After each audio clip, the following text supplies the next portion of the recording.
तर मंडळी, जरी तुमच्याकडे 7/12 उतारा असेल तुमच्या जमिनीच्या, शेतीच्या जमिनीचा म्हणा किंवा तुमच्या कोणत्याही जमिनीचा, समजा तुमच्याकडे 7/12 उतारा असेल तरी पण ती जी जमीन आहे ते तुमची नाही, तर तुम्हाला आश्चर्यचकितच वाटत असेल, पण हे खरं आहे. कारण जे आहे तुमच्याकडे समजा तुमच्या जमिनीचा 7/12 उतारा तरी असेल तरी जी जमीन आहे ते तुमची नाही आहे, ते सरकार जे आहे तुमच्याकडून कधीही ताब्यात घेऊ शकतो. समजलं तुम्हाला? तुमच्याकडची जी जमीन आहे, तुमच्याकडे 7/12 उतारा पण असेल त्या जमिनीचा, तरी पण जी सरकार जे आहे ते जमीन सरकारच्या ताब्यामध्ये जाऊ शकते. तर मी का म्हणत आहे, तर हीच माहिती आपण आजच्या व्हिडिओमध्ये जाणून घेणार आहोत. तर मंडळी, व्हिडिओ शेवटपर्यंत नक्की बघा. तर नमस्कार मंडळी, मी प्रवीण शंभरकर, तुम्ही पाहता खेड्यातील मुलगा. राज्यात शेती किंवा बिनशेती जमीन खरेदी विक्रीचे व्यवहार जे आहेत ते मोठ्या प्रमाणामध्ये होत असले तरी अनेक जण जागेचा दर, लोकेशन किंवा विक्रेत्याच्या आश्वासनावर निर्णय घेतात. मात्र जमिनीचा आणि सर्वात महत्त्वाचा आणि निर्णायक दस्तावेज असतो तो म्हणजे 7/12 उतारा. या कागदामध्ये जमिनीच्या मालकीपासून ते हक्क, अटी, उपयोग आणि कायदेशीर बंधने याबद्दल सर्व ज्या गोष्टी आहेत त्या स्पष्टपणे असतात. विशेष म्हणजे यातील शर्त आणि धारण प्रकार या नोंदीकडे दुर्लक्ष केल्याने अनेकांना भविष्यामध्ये आर्थिक नुकसान, जमीन जप्ती किंवा न्यायालयीन वादांना सामोरे जावे लागते. महाराष्ट्र जमीन महसूल अधिनियम 1966 नुसार राज्यातील जे जमीन आहे 3 मुख्य श्रेणीमध्ये विभागली जाते. पहिला आहे जुनी शर्त जमीन वर्ग 1. पूर्णपणे खाजगी मालकीची जमीन खरेदी विक्रीला कोणतीही शासकीय परवानगी जी आहे ते आवश्यक नाही. 7/12 वरती खा अशा प्रकारे उल्लेख दिसतो. हा जो प्रकार आहे व्यवहारासाठी अधिक सुरक्षित असतो. दुसरा आहे नवीन शर्त जमीन वर्ग 2.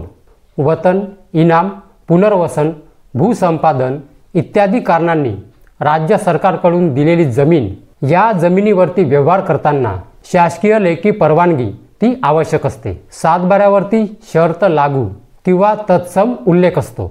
परवानगीशिवाय व्यवहार केल्यास जमीन जप्त होण्याची शक्यता असते. तिसरं आहे शासकीय पट्टेदार जमीन. ही जी जमीन आहे फक्त वापरासाठी दिलेली असते. त्या जमिनीवरती मालकी देण्यात येत नाही. विक्री किंवा हस्तांतरणावर कठोर निर्बंध असतात. परवानगीशिवाय केलेला कोणताही व्यवहार तो बेकायदेशीर मानला जातो. तसेच सरकार जे आहे ते जमीन परत घेऊ शकते. तर 7/12 वरती शर्त आणि धारण प्रकार असणे महत्त्वाचे का असते ते बघा.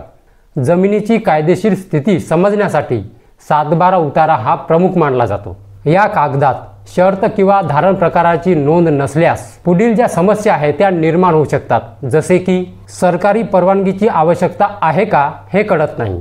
व्यवहार जो आहे तो बेकायदेशीर ठरू शकतो. त्याचबरोबर जमीन जप्तीची सुद्धा वेळ येऊ शकते. त्याचबरोबर विक्री नोंदणी सुद्धा नाकारली जाऊ शकते. शासनाचा नजराना सुद्धा भरावा लागू शकतो. न्यायालयीन तक्रारी आणि जे खटले आहेत ते तुमच्या समोर उभे राहू शकतात. विशेषतः नव्या शर्तीच्या जमिनीवर परवानगीशिवाय व्यवहार केल्यास तो पूर्णपणे अवैध जो आहे तो मानला जातो. तर जमीन खरेदी करताना कोणती काळजी घ्यायची आहे? 7/12 वरती शर्त आणि धारण प्रकार नमूद आहे का हे स्पष्टपणे तपासा. जमीन कोणत्या श्रेणीची आहे हे निश्चित करा. वर्ग 1 की वर्ग 2. सरकारी अट असल्यास संबंधित तहसीलदार किंवा महसूल अधिकाऱ्याची पूर्वलेखी परवानगी घ्या. त्या विक्रेत्याकडे जमीन कशी आली याची खात्री करा. सर्व कागदपत्रे म्हणजेच येणे परवाना, मागील 7/12, फेरफार नोंदी, नकाशा वकिलाकडून तपासून घ्या. आता याची जी चौकशी आहे ते कुठे करायची आहे? तर पहिला आहे आपले सरकार सेवा केंद्र, दुसरा आहे तहसील कार्यालय आणि तिसरा आहे महत्त्वाचं म्हणजे भूमी अभिलेख कार्यालय. या 3 जागी तुम्ही याची चौकशी करू शकता. तर अशा प्रकारे जे आहे तुम्ही जमीन खरेदी करण्याच्या अगोदर तुम्ही हे पूर्ण माहिती जी आहे ते तपासली पाहिजे. मी जे सांगितलं आहे ते 7/12 वरती शर्त, धारण प्रकार वगैरे आहे का हे आधी तपासा. ठीक आहे? तर समजलं मंडळी तुम्हाला? तर मंडळी, अशा प्रकारे जे आहे तुमच्याकडे समजा तुमच्या जमिनीचा 7/12 सुद्धा असेल तरी ती जी जमीन आहे ते सरकार जप्त करू शकतो. तर का जप्त करू शकतो हे आता तुम्हाला समजलं असेल. ठीक आहे? तर मंडळी, हीच होती आजची माहिती. तर मंडळी, माहिती जर समजली असेल आणि जर व्हिडिओ आवडला असेल तर व्हिडिओला एक लाईक करून माझ्या चॅनलला सबस्क्राईब करायला विसरू नका. तर चला मंडळी, अशीच नवनवीन माहिती आणि योजनाबद्दल माहिती घेऊन भेटूया आपण उद्याला. जय हिंद, जय महाराष्ट्र.